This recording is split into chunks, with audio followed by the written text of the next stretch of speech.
Hey guys, Andrew here with DrewFit. I want to thank you for tuning in. Today's video is going to be about water, whether it's water you're drinking or water that you're bathing in.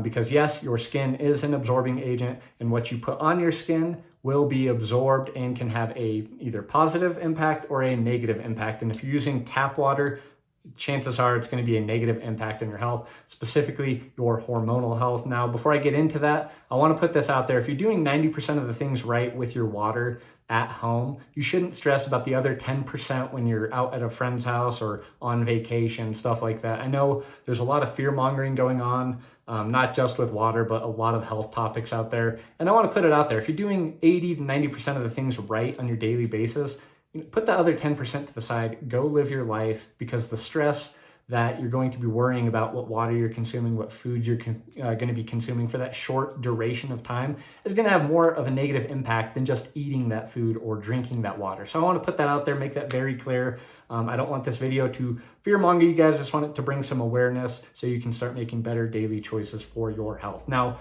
the couple things I want to focus on with tap water, and this is going to range very specifically to each municipal across the country, and you can check online. I believe it's public knowledge that you can see what is exactly in your water, and it's going to be very eye-opening to see how many chemicals, how many phytoestrogens, how many inorganic minerals are in our water, and the fact that it is actually considered to be legally safe is pretty scary. But with that being said, one solution I have for drinking water is to be purchasing a water distiller, or using reverse osmosis water is my favorite two waters to be consuming.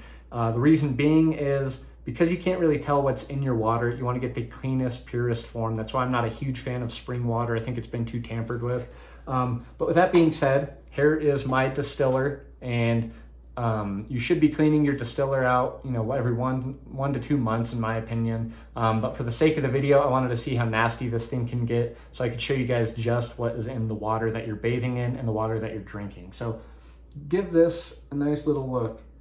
On the sides of the distiller, on the bottom, it's insane that that is allowed in our drinking water. But on the bright side, there are ways to mitigate and overcome all of this bombarding of chemicals within our body. So with the distilled water, I'm not a huge water drinker. I do drink it here and there. I do try to get most of my water through things like milk, coconut water, orange juice, things like that are going to be loaded with proper minerals, proper nutrients, proteins, carbohydrates, and milk, stuff like that. I think it's going to be a lot healthier for you. I do think consuming too much water can have a negative impact on your health. I'm not a fan of chugging like a gallon of water. I think that does actually flush out a lot of healthy minerals in your body and can lead to deficiencies later on.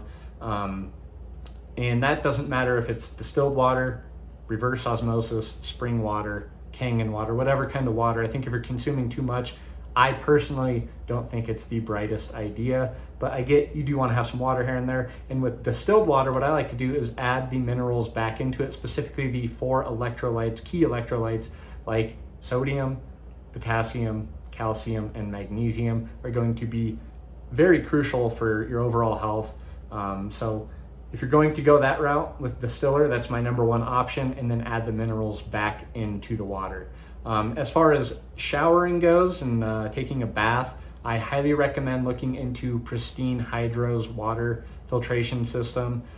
It's fairly priced. I know there's a lot of filtration systems out there that do produce good water, but I think a lot of them are really expensive, somewhere in the $1,000 mark sometimes. I think Pristine Hydro's is around $200, and you change the filter, I think, once or twice a year. So it's a great option. It pulls out a lot of the impurities, a lot of the chlorine and stuff like that has negative impacts on your thyroid specifically, as does the tap water. I don't know if I mentioned that already, but the impact that stuff like the fluoride in the water has on your thyroid is just not a good scenario, and can wreak havoc down the line. So with that being said, guys, I hope that these tips help you guys. And if you have any questions or comments, please drop them below, and don't forget to subscribe. Thanks.